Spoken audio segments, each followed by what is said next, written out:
then what you can do and what is the consequences. If you had did any kind of mistake, so what income tax department can give notice, or department will not give notice.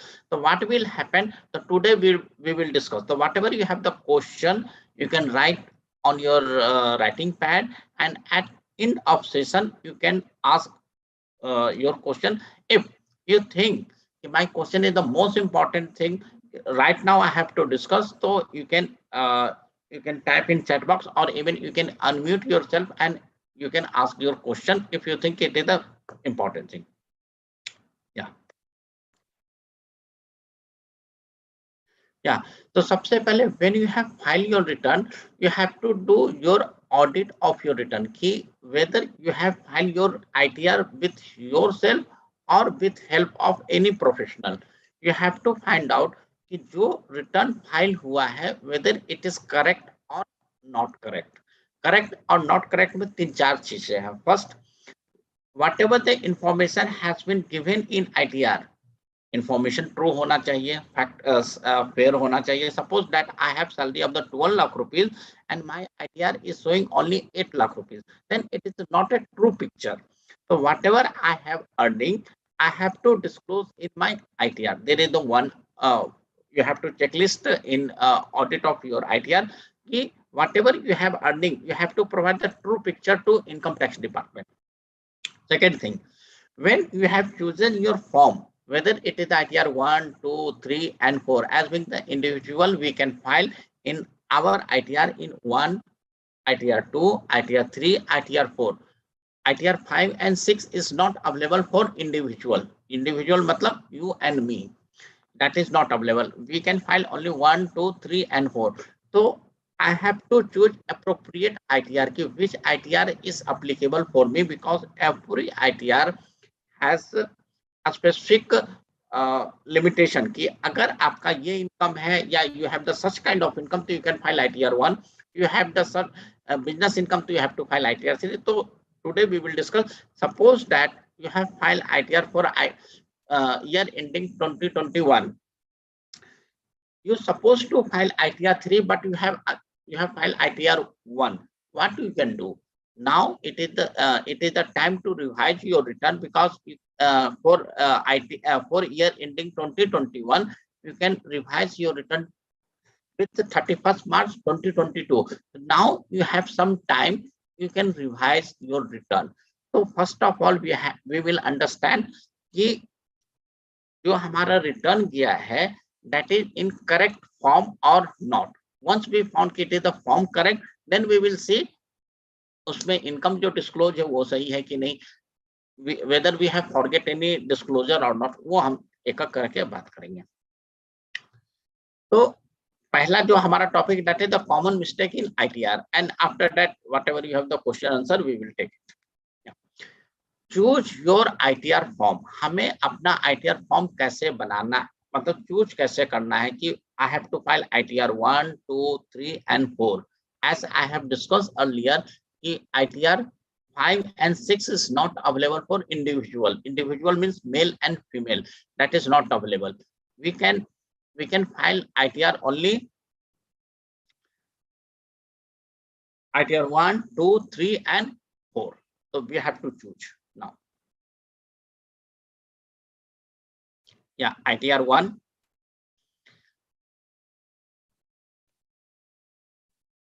Yeah. तो सबसे पहले we have to sideline ITR 5 and 6. सबसे पहले हम बात कर लेते हैं कि who can file ITR 6. ITR 6 can be filed only by company, whether that company is a private limited company or limited company. Suppose that I have Manish Enterprises Private Limited. So Manish Enterprises Private Limited will file ITR 6, just like any listed company, whether it is the IBM, Tata Group का any company हो, Airtel हो, Vodafone हो, Reliance हो, Adani company हो, मतलब they have the any kind of company, that public limited company will file ITR 6. So ITR 6 is available only for private limited or limited company. So that is not for you and me living. Now we have to come on ITR 5. If you have any partnership firm, you and your friend, your brother, your father, your wife, or anyone, you have some partnership, and in partnership you are running any kind of business. It can be manufacturing, it can be retail segment, it can be service industry, any kind of business in form of partnership firm. Then that partnership firm has to file ITR 5. It means ITR 5 and ITR 6 is not valid for you and me. Now अब बचता है ITR 1 to ITR 4. This is the valid form for individual, for a male, for a female. Then we have to understand who will file ITR 1, who can file ITR 2, who can file ITR 3, who can file ITR 4. तो यहाँ पर just I give the one basic structure कि ITR 1 किसके लिए होता है, ITR 2 और most probably you know, लेकिन थोड़ा सा मैं उसको एलोबरेट कर देता हूँ. ITR 1, anyone who has only salary income, that person can file ITR 1. You have salary income, along with salary income you have sold some capital asset like house, land, jewelry, any kind of capital asset you have sold, and you have earned some income. That income is whether it is the 1 rupees or 1 crore, doesn't matter. Then you cannot file ITR 1. You have to go for the ITR 2. Sometimes we found that I am into job. Along with job, I have joined any insurance company as a broker, as an insurance agent. So yeah, I am the distributor of mutual fund company. So जो mutual fund company से I am getting commission, from insurance company I am getting some commission for that policy holder के लिए मैंने किसी के लिए कोई insurance करवाया. तो if I am having such kind of income, commission income policy से इंश्योरेंस कंपनी इज पेइंग, तो then I cannot file ITR 1, I cannot file ITR 2. I have to choose between ITR 3 and ITR 4. Okay. Now you will say ki, what is the difference between ITR 3 and 4? So ITR 3 and 4 is for the business income. Once you have the business income, that business income can be you have job, along with job you are providing the tuition, you are providing the tuition activity, tuition profession कि मैंने 1 class से लेके 10 class तक का I am providing the tuition, या 9, 10, +2 या किसी भी स्टूडेंट को I am providing online tuition और ऑफलाइन ट्यूशन. तो ट्यूशन से भी जो इनकम आएगा that will consider as business income, or it can be considered as the other source. So I cannot file ITR 1 once I am having salary income. I have to go for the ITR 3 and ITR 4. तो ITR 3 and 4 में क्या होता है, government has given one particular option कि अगर आपका income एक particular limit से कम है और आप प्रिजम्पशन इनकम में शो करना चाहते हो, देन गो फॉर ITR 4. अभी मैं सारा लिमिट आपको बताता हूं. If your income is above that limit, तो आपको ITR 3 ही जाना पड़ेगा, ITR 4 का ऑप्शन नहीं है. जैसे I have retail sector business, मेरा एक रिटेल का शोरूम है और मेरा टोटल टर्नओवर 2 करोड़ का है. I have the turnover of 2 crore rupees. Then I cannot go for ITR 4. I can choose, I will file only ITR 3. क्यों?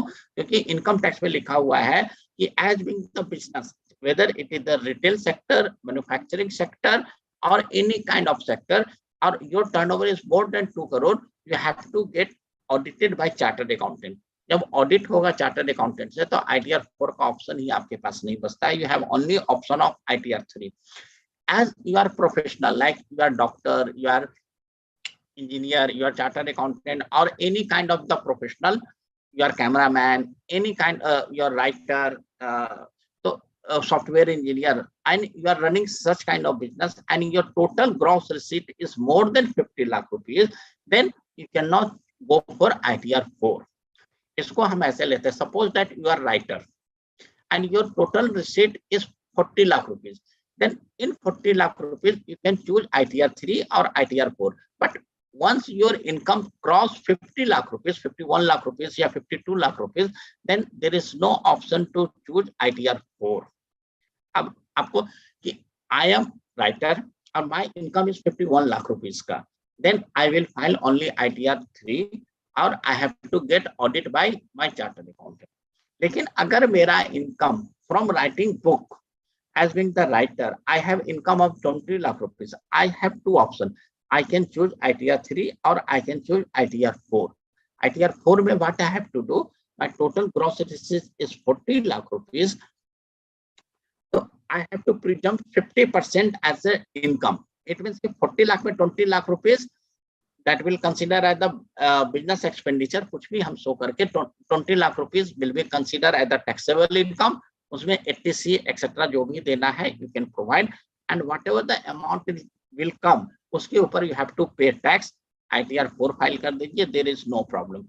But you are saying, Manish, I have income of 40 lakh rupees to write a book, but I don't want to disclose 20 lakh rupees as a my taxable income, क्योंकि 20 लाख के ऊपर करीब करीब आपका जो taxation निकल के आएगा वो 3 और 4 से 5 लाख का टैक्सेशन निकल के आएगा, 4-5 lakh rupees as a tax.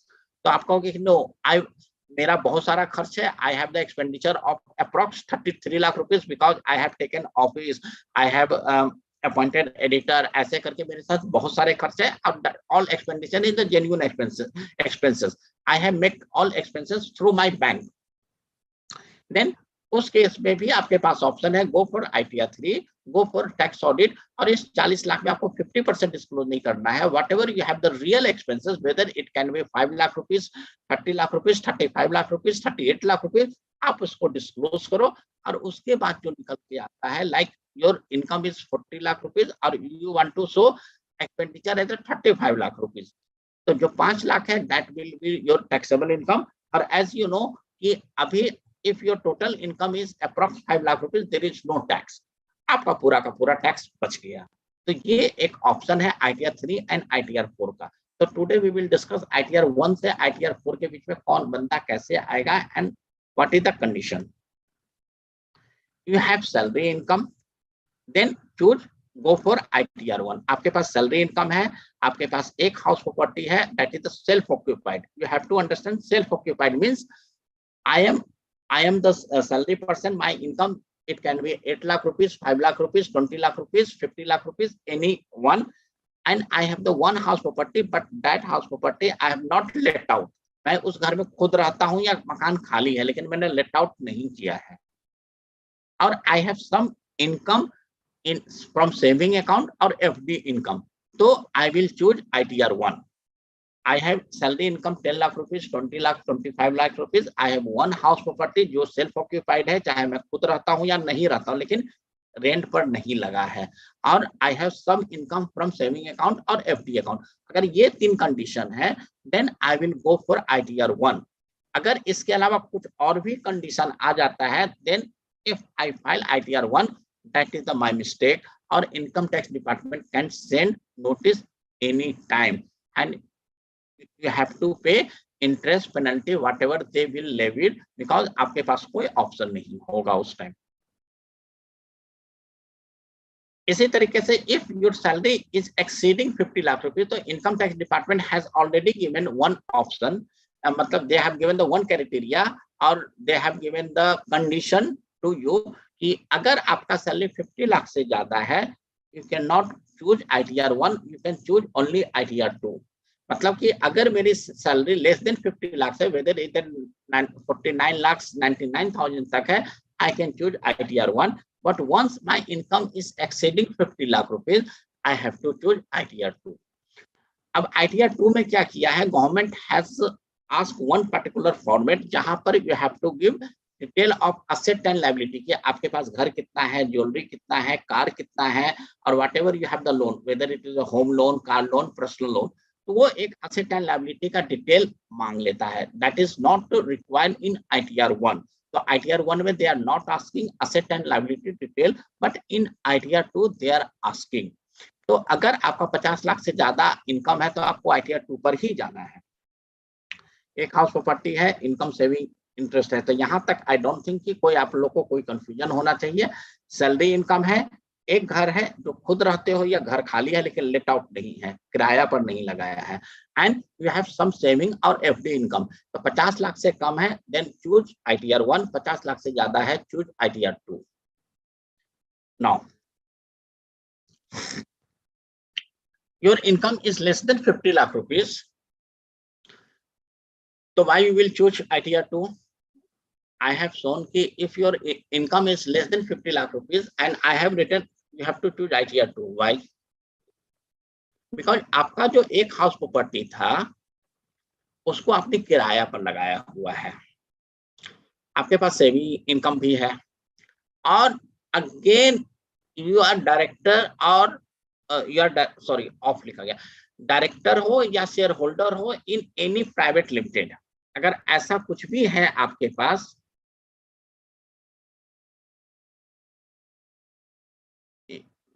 हाँ, यू आर डायरेक्टर और share holder in any private limited. कभी कभी होता है कि पिताजी ने प्राइवेट लिमिटेड खोल दिया, they have made the director in that company, या they have given the 5% share, 2% share, 50% share, 80% share, और इवन 1% शेयर, और इवन 1 शेयर। अगर आप किसी भी कंपनी में डायरेक्टर हो या शेयर होल्डर हो और आपकी सैलरी 50 लाख से भी कम है, तब भी आपको ITR 2 ही फाइल करना है। If you have not file ITR 2 in case of you are director or shareholder in any private limited, department can ask question to you at any time कि आपको ITR 2 फाइल करना था, आपने ITR 2 file क्यों नहीं किया। For that he can impose penalty of the 5,000, 10,000, any kind of the penalty they can impose because you have chosen wrong form। तो ये आपको ध्यान रखना है कि इफ यू आर डायरेक्टर और share holder in any private limited, हाँ, अगर आप शेयर होल्डर डीमैट से आपने एयरटेल कंपनी का या फिर लिस्टेड कंपनी का परचेज किया, then there is no need for the to go in ITR 2, but I am talking about share holder और director in any private limited, अगर ऐसा कुछ भी है then you have to file ITR 2। अब एक और सिनेरियो बता रहा हूँ, your salary is less than 50 lakh rupees, you have to file ITR 2। why? Because you have the one or more houses और rental income है, अपने एक घर है, suppose that I have home in Bombay और now I am posted in Delhi, तो बॉम्बे वाले घर को मैंने रेंट पर चढ़ा दिया है और दिल्ली में I am residing on rent। Okay, तो जो रेंटल इनकम है ITR 1 में there is no specific column to provide the information of rental income, वहां पर they are not asking let out का नाम, जो टेनेंट होता है उसका पैन नंबर, इस सबका ऑप्शन नहीं होता, but when you file ITR 2 they ask आपकी प्रॉपर्टी कहाँ है, हु इज पेइंग रेंट और कितना रेंट है, वो सारा डिस्क्लोज आता है। तो once you have one house और मोर देन वन हाउस जिससे आपको किराया आता है, whether you are receiving rental income in cash और bank, that is your problem, but once you have rental income you have to choose ITR 2 even your salary income is less than 50 lakh rupees। Saving account है, FD income है तब भी, तो आपको ये ध्यान रखना है कि सैलरी इनकम के साथ साथ हाउस प्रॉपर्टी इनकम भी है, तभी आपको ITR 2 चूज करना है। एक और सिनेरियो बताता हूँ कि your salary income is less than 50 lakh rupees, क्योंकि 50 से ऊपर होगा then you have to choose ITR 2, उसमें तो कोई ऑप्शन ही नहीं है। Again you have to choose ITR 2, क्यों? क्योंकि आपके पास एक हाउस प्रॉपर्टी था, सेविंग इनकम था, लेकिन आपने कोई यू हैव सोल्ड सब हाउस, लैंड और एनी असेट जो इनकम टैक्स में लिखा हुआ है असेट, अगर ऐसा कोई आपने असेट बेचा है, you have raise some capital gain, तो आपको ITR 2 फाइल करना पड़ेगा। सम टाइम व्हाट हैपन कि हमारे पास एक लैंड रखा हुआ था, हमने लैंड सोल्ड कर दिया, या हाउस प्रॉपर्टी था, हमने हाउस प्रॉपर्टी सोल्ड कर दिया, इस तरीके से you have the any kind of capital gain. For capital gain you have to file ITR 2, क्योंकि ITR 1 में there is no space to provide capital gain information, आपको ITR 2 ही चूज करना पड़ेगा। If you have not disclose or you have not filed capital gain, then it will be considered as escaping of income, और वहां पर कुछ भी tax आपको लगाया जा सकता है, कुछ भी पेनल्टी आपको लगाया जा सकता है। अब इसमें एक सवाल जनरली आता है, I have one house property जो मैंने आज से 5 साल पहले 50 लाख का परचेज किया था, today I have sold in 70 lakh rupees, और उस सोल्ड करके मैंने अगेन 1 करोड़ का एक नया हाउस प्रॉपर्टी खरीद दिया। Many of you maybe know कि एक घर बेच के जब आप दूसरा घर विद इन 3 years परचेज कर लेते हो, there is no capital gain. Capital gain का एग्जम्पशन मिल जाता है। इन दैट सिनेरियो यू से कि मनीष मैंने तो फाइल नहीं किया क्योंकि मेरे को एग्जम्पशन मिलना था। मेरा नॉर्मल सैलरी इनकम 20 लाख का था। I have sold my house 50 lakh rupees.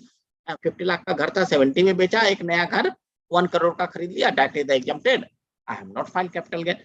Then it is the problem for you, and income tax department can raise any question to you. He can send notice to you, और फिर notice का faceless आपको reply देना पड़ेगा। If you are capable you can provide information or faceless reply with yourself, or if you go to any professional, he will charge 5,000, 10,000, 20,000, whatever, which kind of the professional you are taking the help or you are taking services, वो वहां पर आपका पैसा खर्च होगा। तो अगर आप डिस्क्लोज कर देते वो पैसा खर्च नहीं होता। तो आपको ये ध्यान रखना है।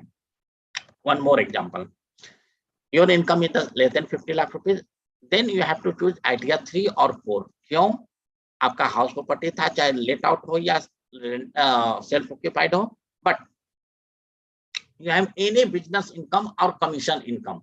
आपके पास कोई बिजनेस इनकम हो या कमीशन इनकम हो, ऐसा अगर कुछ भी है आपके पास, तो आपको ITR 3 या 4 आपको फाइल करना पड़ेगा। अगर ऐसा कुछ भी चीज आता है तो बिजनेस इनकम विल बी, आपके पास मैन्युफैक्चरिंग हो, होटल हो, यू आर फैशन डिजाइनर और any kind of the business and profession, you are doctor, you are any kind of the business and you have the some commission income, like किसी insurance company में आप agent हो, mutual fund company में agent हो, या मेरा कोई particular business है and I have appointed to you कि यार आप तो जॉब कर ही रहे हो, when you have the off on Saturday and Sunday, if you increase my sale, और आपने मेरे यहाँ 10 कस्टमर लाया और I have earn 10 lakh rupees, तो इसके बदले में आपको 50,000 एज ए कमीशन प्रोवाइड करता हूँ, 1 lakh rupees as a commission provide करता हूँ।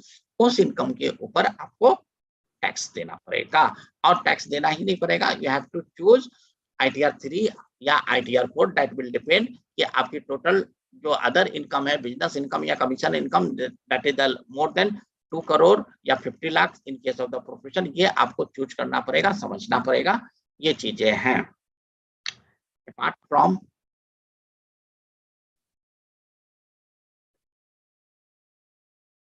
तो इस तरीके से आपने अभी तक आपने, अगर आप you have file your ITR और अपने ऑडिट, आपने ITR का अभी तक ऑडिट नहीं किया, तो it is my suggestion to you, download your ITR, और उसमें आप ये देखो कि आपने ITR 1 चूज किया, 2 चूज किया, और whether you have the any income of the capital gain, business income or any other income जो आपने वहां डिस्क्लोज नहीं किया, वो आप एक बार फाइंड आउट कर लो।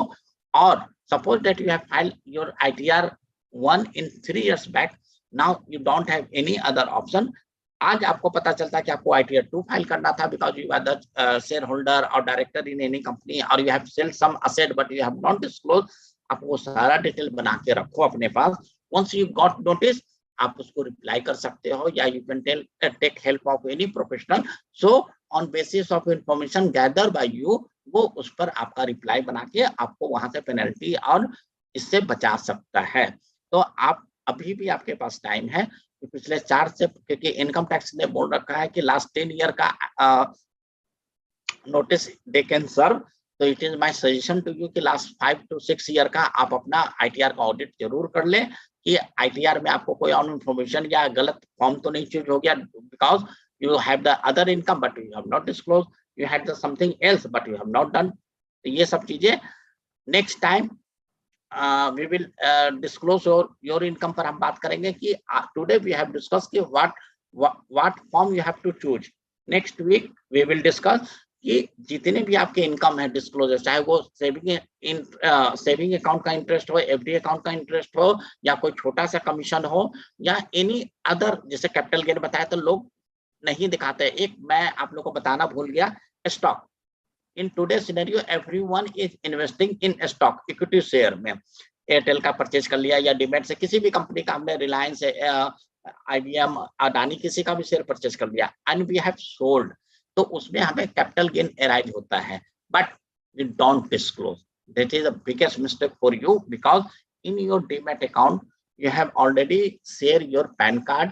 वो पैन कार्ड से government of India is know कि आपका कौन कौन सा शेयर आपने परचेज किया, कौन कौन सा शेयर आपने बेचा है, और आप डिस्क्लोज नहीं करते हो, वो सीधे स्केपिंग ऑफ इनकम का क्लॉज आपके ऊपर नोटिस सर्व करेगा और आपके ऊपर 5, 10, 20, 25, 50 हजार का पेनल्टी लगा सकता है, लाख रुपए का भी पेनल्टी लगा सकता है. दैट यू तो next week we will discuss. Today आज हमने डिस्कस किया कि कौन सा फॉर्म हमें चूज करना चाहिए जो हम मिस्टेक करते हैं. Next time we will discuss कि how you have to disclose your income, उस पर हम लोग नेक्स्ट वीक में डिस्कस करेंगे. Now you have any kind of question, आप मेरे से पूछ सकते हो. समाना जी, आप इसको अब यूट्यूब से हटा सकते हो, फिर